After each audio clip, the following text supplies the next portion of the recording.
മോഹൻലാൽ സത്യനന്ദിക്കാട് കൂട്ടുകെട്ടിൽ വന്ന മിക്ക സിനിമകളും എൻ്റെ ഫേവറേറ്റ് ആണ്. അതിന് പ്രധാന കാരണങ്ങളിലൊന്ന് അതിൽ ലാലേട്ടൻ്റെ ക്യാരക്ടർ ഭയങ്കര റിലേറ്റബിൾ ആയിരിക്കും. എടുത്തു പറയാനാണെങ്കിൽ മോഹൻലാൽ സത്യനന്ദിക്കാട് കൂട്ടുകെട്ടിൽ പറഞ്ഞ വീരചന്ദ്രം എന്ന സിനിമയിലെ ക്യാരക്ടർ എവിടെയൊക്കെ അങ്ങനെ ഒരാളെ കണ്ടിട്ടുണ്ട് എന്ന് പലപ്പോഴും തോന്നിയിട്ടുണ്ട്.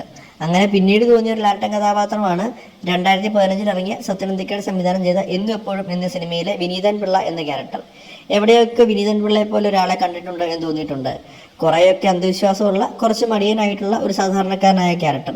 നമുക്ക് ചുറ്റും എവിടെയൊക്കെ ഈ ക്യാരക്ടർ ഉണ്ട് എന്ന് പലപ്പോഴും ഈ സിനിമ കാണുമ്പോൾ തോന്നിയിട്ടുണ്ട്. ഈ സിനിമ വീണ്ടും കാണാൻ പ്രേരിപ്പിക്കുന്നത് ഇതിൽ ലാലേട്ടൻ്റെ പെർഫോമൻസ് ആണ്. വളരെ റിലേറ്റബിൾ ആയിട്ട്, വളരെ ഫ്ലോലെസ് ആയിട്ട് ലാലേട്ടൻ അഭിനയിച്ച സിനിമയാണ് ഇതെന്ന് തോന്നിയിട്ടുണ്ട്.